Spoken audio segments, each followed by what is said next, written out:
Bonjour à tous, c'est Séverine. Bienvenue sur Trouver la paix et la joie. Aujourd'hui, je vais vous expliquer comment trouver la paix et la joie même dans la maladie. Voilà, il faut savoir que je suis malade depuis 4 ans et que ça correspond en fait à ma conversion.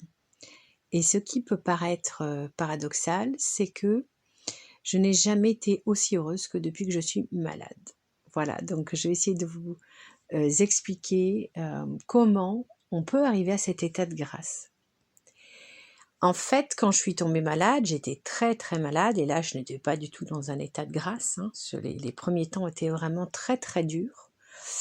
Et j'étais tellement malade que je pouvais à peine tenir 5 minutes de plus par jour. Et quand vous pouvez plus rien faire, parce que j'étais arrivée à un stade où je n'arrivais plus à dormir, je ne pouvais plus lire, je ne pouvais même pas regarder une vidéo. J'étais tellement épuisée qu'à partir de là, vous vous tournez vers Dieu. Moi, j'étais déjà catholique depuis de naissance et j'ai commencé à comprendre que ça faisait longtemps que je m'étais éloignée de Dieu. Bon, j'allais à la messe 2 fois par an, mais je priais de temps en temps. J'essayais d'être gentille, de bien me comporter, mais j'étais vraiment loin de Dieu. J'avais laissé rentrer dans ma vie tout un tas de choses qui vraiment me détournaient de Dieu. Et la maladie m'a aidé à justement faire le tri dans ma vie, m'a aidé à faire ce dépouillement, à me recentrer sur l'essentiel. Parce que quand vous avez tellement peu d'énergie, eh bien, vous n'avez pas envie de gaspiller ce peu d'énergie à faire des choses finalement qui ne vous apportent rien. La maladie finalement donne, donc on souffre, c'est vrai, physiquement, psychologiquement. Moi, je sais qu'au début, je souffrais donc physiquement et énormément psychologiquement. J'étais très très mal. Et c'est là que vraiment j'ai senti que Dieu était présent. Parce que même si je vivais des moments très durs toutes les nuits, j'avais des palpitations cardiaques, on ne savait pas d'où ça venait, et qui m'empêchaient en fait de dormir, ce qui fait que j'étais littéralement épuisée.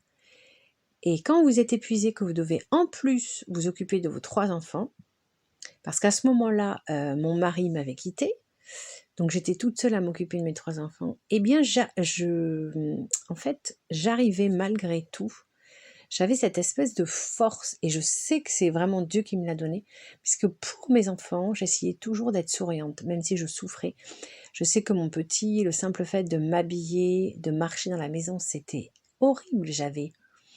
C'était comme si je devais gravir l'Everest. C'était épuisant, mais je ne disais rien. Je faisais la vaisselle, j'allais faire les courses, alors que voilà, j'avais ces palpitations cardiaques, que j'avais des vertiges en permanence. Et je sais que c'est Dieu, voilà, qui m'a donné cette force, parce que j'ai tout de suite compris au début de ma maladie que j'étais appelée à quelque chose.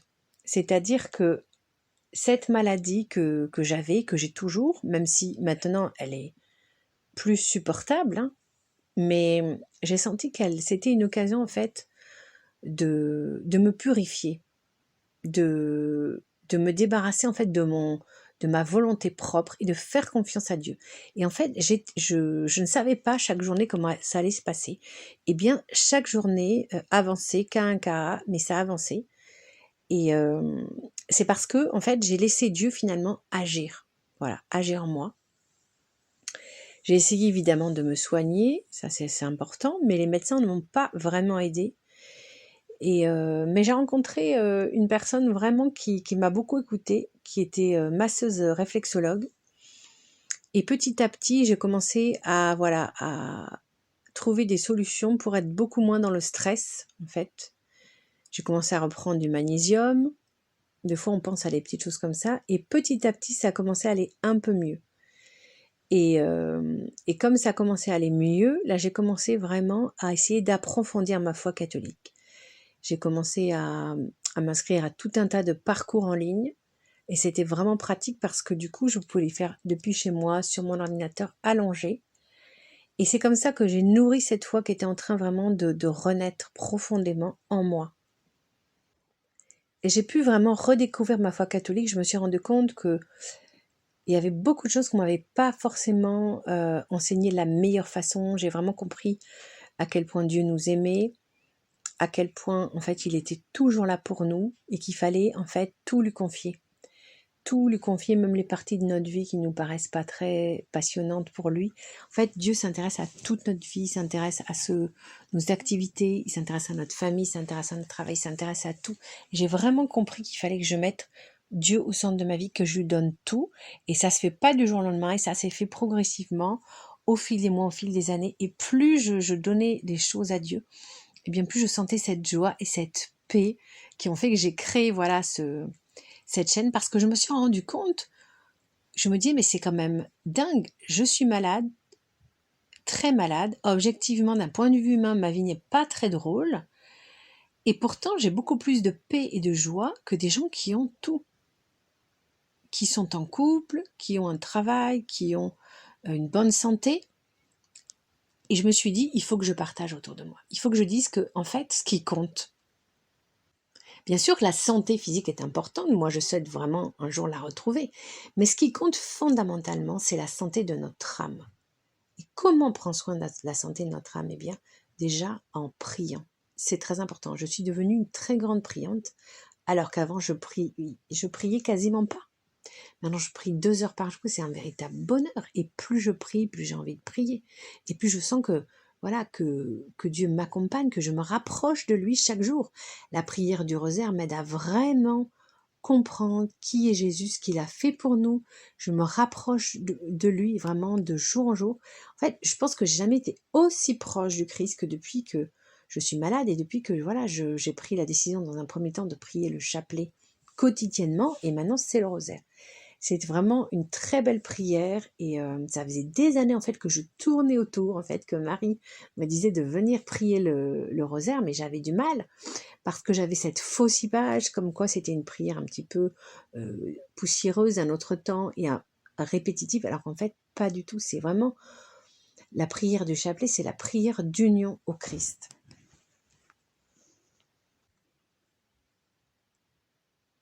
Dans un premier temps, je demandais tout le temps voilà, au Christ de me guérir, et comme je voyais que ça n'avançait pas, j'ai commencé à comprendre eh bien que voilà, si Dieu ne nous guérit pas, je vous parle à vous qui êtes peut-être malade vous aussi depuis des années, eh bien c'est que cette maladie doit être notre chemin de sainteté. C'est comme ça qu'il faut comprendre. Et j'ai commencé à offrir mes souffrances. Et quand vous faites ça, ça vous enlève un poids, parce que quand on est malade, on a le poids physique de la maladie, mais on a aussi le poids mental, parce que c'est très lourd d'être malade. On est dans une société qui n'aime pas les gens malades, en fait. Or, nous, les gens malades, certes, il y a des tas de choses qu'on ne peut plus faire, mais il y a beaucoup d'autres choses qu'on peut faire. Et moi, je peux vous dire que depuis que j'ai malade, je crois que j'ai jamais aidé autant de personnes, que j'ai jamais été autant disponible. Parce que quand vous êtes malade, vous êtes beaucoup plus attentif aux autres, en fait.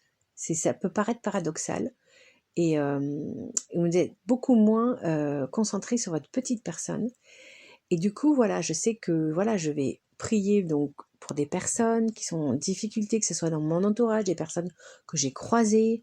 Je vais m'arrêter, je vais écouter des personnes. Je sais que voilà, je suis beaucoup plus disponible. La maladie m'a vraiment enseigné la charité.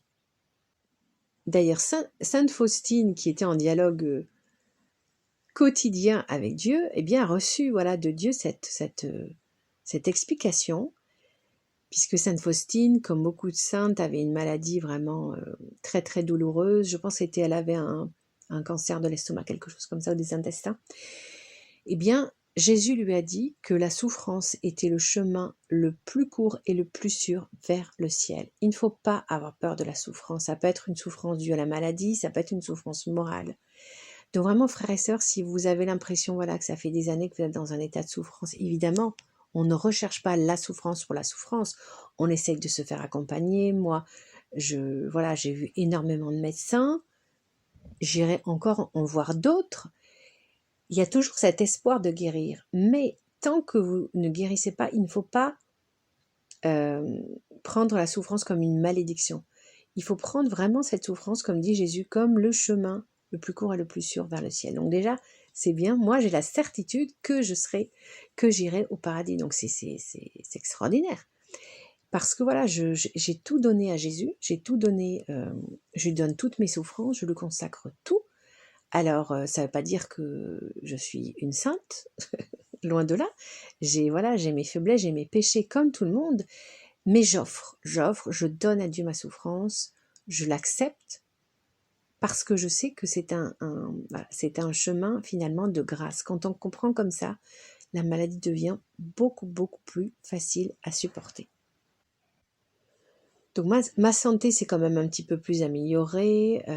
Voilà, je n'ai plus voilà, les vertiges que j'avais avant, j'ai un petit peu plus d'énergie. Mais j'ai vraiment toujours des nuits très difficiles. Et j'ai compris que voilà, la nuit, ce qui est appartient à la nuit, appartient à la nuit. Et quand je me lève, j'essaye vraiment d'être souriante. J'essaye d'être avec ma famille. Ils savent que je suis vraiment très fatiguée, mais voilà, je parle pas très souvent en fait de mes fatigues. Et la plupart du temps, j'essaye vraiment de rayonner, voilà, de rayonner de l'amour du Christ. Regardez le Christ qui a subi des tortures absolument inouïes.